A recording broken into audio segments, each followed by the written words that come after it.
زندہ ہے محمد کے گھرانے والے، اور قیامت تک علی کے لال کی پہچان باقی ہے، کہ قیامت تک علی کے لال کی پہچان باقی ہے۔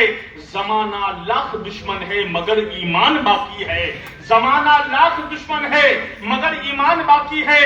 اور جو ساری زندگی کھاتا رہا سوکھی ہوئی روٹی، کہ جو ساری زندگی کھاتا رہا سوکھی ہوئی روٹی، ارے اسی انسان کے بیٹے کا دسترخوان باقی ہے، اسی انسان کے بیٹے کا دسترخوان باقی ہے۔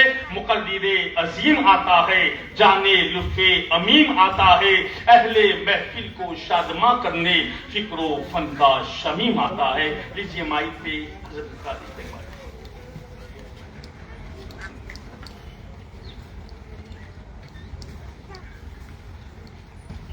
السلام علیکم ورحمۃ اللہ وبرکاتہ۔ نحمدہ ونصلی ونسلم علی رسولہ الکریم، اما بعد، اعوذ باللہ من الشیطان الرجیم، بسم اللہ الرحمن الرحیم۔ ان اللہ وملائکتہ یصلون علی النبی یا ایھا الذین آمنوا صلوا علیہ وسلموا تسلیما۔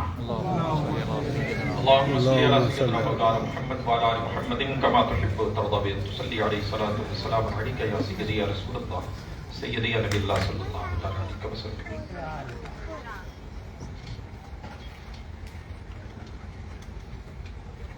ایک شعر ہے جسے میں میرے پیر و مرشد حضور شیخ الاسلام والمسلمین کی زبانی اکثر سنا کرتا ہوں، اور اس شعر کے تعلق سے لوگ یہ کہتے ہیں کہ یہ حضرت کا شعر ہے، مگر حضرت خود کہتے ہیں کہ یہ شعر میرا لکھا نہیں ہے مگر مجھے پسند بہت ہے۔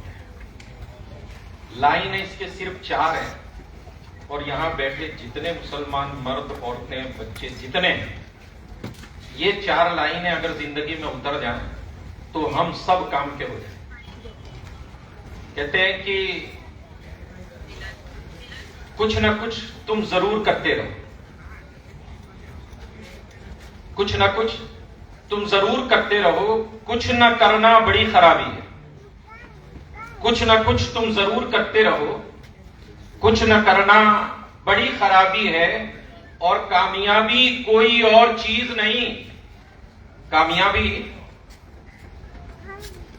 کامیابی کوئی اور چیز نہیں، کام کرنا ہی کامیابی ہے۔ کامیابی کوئی اور چیز نہیں، کام کرنا ہی کامیابی ہے۔ ابھی آپ مجھ سے پہلے سید ہدایت اللہ سر کو سماعت کر رہے تھے، اور انہوں نے اسلامی ہسٹری تاریخ کی کئی باتیں ہمارے سامنے رکھی ہیں۔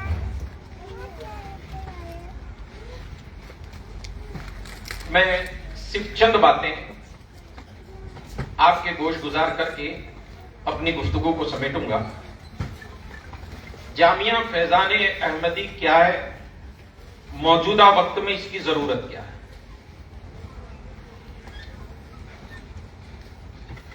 صوفی ملت حضرت الحاج سید حامد بابا قادری مدظ اللہ العالی، جنہوں نے جامعہ فیضان احمدی کی بنیاد رکھی، بانی جامعہ ہیں، اور ہم نے بہت سے ادارے دیکھے بھی ہیں کہ بنیاد رکھنے والا کبھی پلٹ کر اس ادارے کو دیکھتا بھی نہیں، کیونکہ وقت ہی نہیں بچتا۔ مگر یہ شخصیت ایسی ہے کہ جس دن سے بنیاد رکھی ہے، اس دن سے لے کر لگاتار آج تک اپنی تمام مصروفیات کے باوجود ہفتے میں 1 مرتبہ 2 مرتبہ جامعہ فیضان احمدی کی وزٹ کرتے ہیں۔ ایک یہ ہوتا ہے کہ آدمی فری ہو اور کام کرے، اور ایک یہ ہوتا ہے کہ آدمی بیزی بھی ہو مگر اس کام کی اہمیت کو اپنے عمل سے ہمیشہ سمجھاتا رہے۔ اللہ تعالیٰ ان کا سایہ سلامت رکھے، صحت و سلامتی اور تندرستی عطا فرمائے۔ اور یہ ایک فیضان احمدی ہے، ہم دعا کرتے ہیں اللہ تعالیٰ ان سے ایسے کئی جامعہ کی بنیاد رکھوائے اور یہ اپنی دعاؤں سے نوازتے رہے، اور اسی طرح جامعہ دنیا سنیت اور اہل اسلام کی خدمت کرتا رہے, پورے ہندوستان کی خدمت کرتا رہے. آپ دیکھ رہے ہیں کہ جناب سید ہدایت اللہ سر نے, ڈاکٹر صاحب نے جو باتیں کی وہ قابل غور ہے. اللہ کے رسول صلی اللہ تعالی علیہ وآلہ وسلم کی ایک حدیث پاک کا مفہوم ہے. سرکار فرماتے علم تمہیں جہاں سے ملے, علم تمہیں جہاں سے ملے اسے حاصل کر لو. کیوں؟ کہ یہ تمہاری کھوئی ہوئی وراثت ہے, یہ تمہاری کھوئی ہوئی وراثت ہے. یعنی یہ وہ چیز ہے جو تمہاری ہی تھی, تم اسے پھر سے حاصل کر رہے ہو.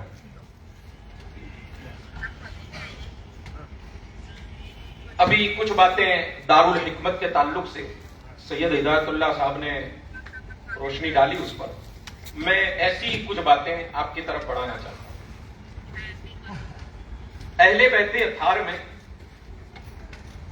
حضرت سیدنا امام جعفر صادق رضی اللہ تعالی, یہ حضرت مولا کائنات مولا علی کرم اللہ تعالی وجہہ الکریم کے پر پوتے ہیں. آپ کے پوتے کے بھی پوتے ہیں حضرت سیدنا امام جعفر صادق رضی اللہ عنہ. انہوں نے 450 علوم کی بنیاد رکھی. کتنے؟ 450 علوم کی بنیاد رکھی. یہ سائنس جسے ہم یہ سمجھتے ہیں کہ ہماری قوم, ہماری کمیونٹی کے لیے اس وقت موجودہ دور میں دشوار ہے, اس سائنس کی بنیاد رکھنے والی ذات مولا کائنات کی ہے, اور اسے دنیا بھر میں پھیلایا حضرت سیدنا امام جعفر صادق نے. آپ اندازہ لگائیں, آپ کے والد محترم حضرت سیدنا امام باقر رضی اللہ تعالی, 1 رجب کو آپ کی ولادت ہے.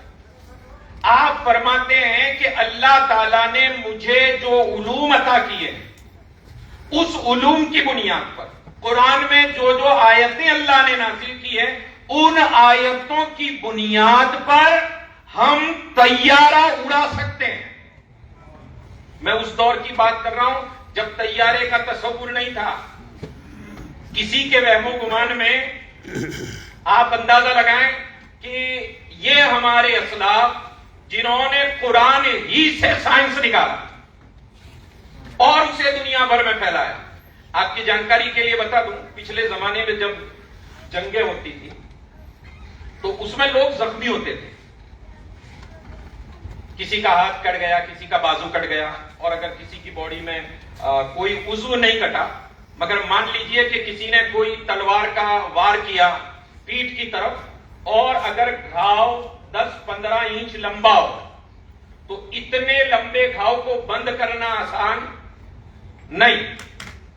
ہمارے دور میں کیا ہے, ٹانکے لگاتے ہیں. یہ جو ٹانکے لگانے والی سسٹم ہے, اس زخم کو دھاگے سے باندھ کر بند کرنے کا جو فارمولا جس نے تلاش کیا وہ حضرت امام جعفر کے شاگردوں میں, وہ حضرت سیدنا امام جعفر صادق رضی اللہ تعالیٰ عنہ کے شاگردوں میں. آپ کی جانکاری کے لیے بتاؤں, اس وقت پورے ہندوستان میں 108 گھوم رہی ہے, ایمبولینس گھوم رہی ہے نا. آپ ایک کال کیجئے, آپ کے پاس پہنچے گی. آپ جانتے ہیں سب سے پہلے ایمبولینس کی استھاپنا کس نے کی, کس نے تلاش کیا کہ ایسی کوئی سواری ہونی چاہیے کہ اگر طبیب, حکیم, ڈاکٹر پیشنٹ تک, مریض تک نہ پہنچ سکے تو ایسا کچھ کرے کہ مریض ہی کو وہاں تک پہنچا دیا جائے.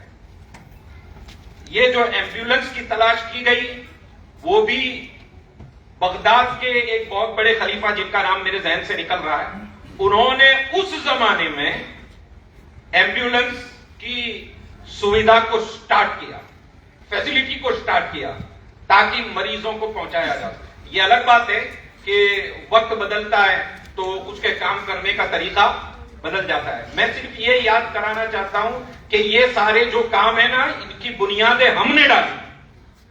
اس کی بنیاد کس نے ڈالی؟ ہم نے ڈالی. ایک اور بات کی طرف اشارہ کر کے میں جس بات کو کہنے کے لیے کھڑا ہوا ہوں وہاں آپ کو لے جاؤں. یہ میں نے ایک ماحول بنایا تاکہ میں اپنی بات آپ کے سامنے رکھ سکوں. آپ دیکھتے ہوں گے کہ ہمارے یہاں ہندوستان میں اور پوری دنیا میں ایک پیشہ ہے جسے نائی کا پیشہ ہے، جو بال کاٹتے ہیں، داڑھی بناتے ہیں. اگر ہم 40 سال 50 سال پیچھے چلے جائیں، 60-70 سال پیچھے چلے جائیں، تو اس زمانے میں اس وقت جو بلیڈ استعمال ہوتی ہے وہ اس دور میں 70 سال پہلے استعمال نہیں ہوتی تھی. اس زمانے میں ایک ہی استرا ہوتا تھا جس کے اوپر دھار نکالی جاتی تھی. دھار نکالی جاتی تھی. میں بغداد کی یونیورسٹی کے پروفیسر نے ایک مرض جسے ایڈز کہا جاتا ہے، اس زمانے میں اس کا جو علاج، اس کے پھیلنے کی وجہ جو تلاش کی تھی، یہ وجہ تلاشنے والا بھی الحمدللہ مسلمان، اور اس کا علاج سمجھانے والا بھی، اس سے آپ بچ سکتے ہیں یہ راستہ دکھانے والا بھی ہم ہی تھے. مگر کیا کریں، دنیا کی راہوں پر ایسے چل پڑے کہ صرف ہم ہی نظر آنے لگے، آس پاس کو ہم نے دیکھنا چھوڑ دیا. اللہ تعالیٰ نے پھر ہمیں ایک آنند ضلع میں ایک ایسا قائد ہمیں عطا کیا ہے جس نے اس چیز کو سمجھا اور پھر ہماری یہ بھٹکی ہوئی قوم کو اسی راہ پر جو ہمارے اسلاف اور بزرگوں نے جس کی بنیاد رکھی تھی اس پر لانے کی کوشش کی ہے. ہم دعا کرتے ہیں یہ دن رات جو کوشش کر رہے ہیں اللہ تعالیٰ ان کوششوں میں کامیابی عطا فرمائے. آپ بھی یہ جو اتنی بھاری تعداد میں یہاں پہنچے، یہ بارش کا موسم ہے. میں دیکھ رہا ہوں کئی ہمارے بیچ ایسے لوگ ہیں کہ اگر انہیں کہیں جانا ہو اور وہ جانے والا فنکشن، جانے والا پروگرام اگر شادی بیاہ نہ ہو تو آدمی اسے ترک کر دیتا، چھوڑو یار بارش ہو رہی ہے. میرے جملوں کو نوٹ کیجئے. آدمی چھوڑ دیتا ہے. کیوں چھوڑ دیتا ہے؟ چھوڑو ابھی بارش ہو رہی ہے، مزہ نہیں آتا. اور شادی میں جانا کیوں ضروری ہے؟ کہ اگر نہیں پہنچے تو ہمارا رشتہ دار ہے، رشتہ خراب ہونے کی امید ہے نا. مگر وہاں جتنی ضروری ہم نے شادی میں پہنچنا اور حاضری دینا سمجھا، اگر اتنا ہی ضروری ہم علم کی خدمت کو جس دن سمجھ لیں گے انشاءاللہ تعالی آپ دیکھیں گے کہ ہندوستان میں دین اور دنیا کے علم کو حاصل کرنے کے بعد بڑے بڑے عہدوں پر اور بڑی بڑی جگہوں پر انشاءاللہ تعالی آپ کی قوم کے بیٹے نظر آئیں گے. مگر یہ کب ہوگا؟ جب ہم اسے اپنے فیملی کے کام کو، فیملی فنکشن کی جتنی اہمیت جب علم دین اور دنیا کو دیں گے تب یہ ماحول ہوگا. میں عرض کر رہا تھا کہ جس زمانے میں اس طرح استعمال ہوتا تھا تو اس سے جو بیماری پھیلنے کا خطرہ رہتا تھا تو اسے 45 منٹ تک کھولتے ہوئے پانی میں ابالنا ہے. اس علاج کو اور بیماری کو پھیلنے سے بچانے کے لیے جو فارمولا جس نے تلاش کیا ہے وہ بھی الحمدللہ ہمارے ہی. آپ سمجھ رہے ہیں میری بات کو؟ یہ جامعہ فیضان احمدی جہاں دینی تعلیم بھی ہوتی ہے، دنیاوی تعلیم بھی، یہ کوئی نئی بات نہیں ہے. ایک چیز جو ہماری تھی کھو گئی تھی، ایک پیر طریقت نے اسے پھر تلاش کر لیا. میں آپ کو بتاؤں، آج سے 150 سال 200 سال پیچھے چلے جاؤ، اتنے سارے پڑھے لکھے لوگ بیٹھے ہیں. آپ ان سے پوچھئے، بڑے بڑے سائنسداں ہمارے پاس، بڑے بڑے لائر ہمارے پاس، بڑے بڑے اطباء ڈاکٹر ہمارے پاس. تو سوال اٹھتا ہے کہ 200 سال پہلے ہندوستان میں کوئی اسکول، کوئی یونیورسٹی، تو پھر یہ پڑھتے کہاں تھے؟ یہ پڑھتے اسی جگہ تھے جہاں جس جگہ کو مدرسہ کہا جاتا ہے، اور وہی مدرسہ تھا کہ جہاں اسے قرآن پاک کا عالم بنایا جاتا تھا، وہاں مرض کو مٹانے کے لیے اسے ڈاکٹر بنایا جاتا تھا. یہی مدرسے تھے جو بچے کو جب سنوار کر نکالتے تھے تو وہ صرف قرآن حافظ نہیں ہوتا تھا، وہ عدالت میں جج کی کرسی پر بیٹھنے والا سب سے بڑا قاضی ہوا کرتا تھا. میں آپ کو بتاؤں جس وقت ہندوستان میں انگریز آئے انہوں نے مسلمانوں کی کمر توڑنے کے لیے ایک فارمولا ڈھونڈا کہ اسکول اور مدرسوں کو الگ کر دیا جائے.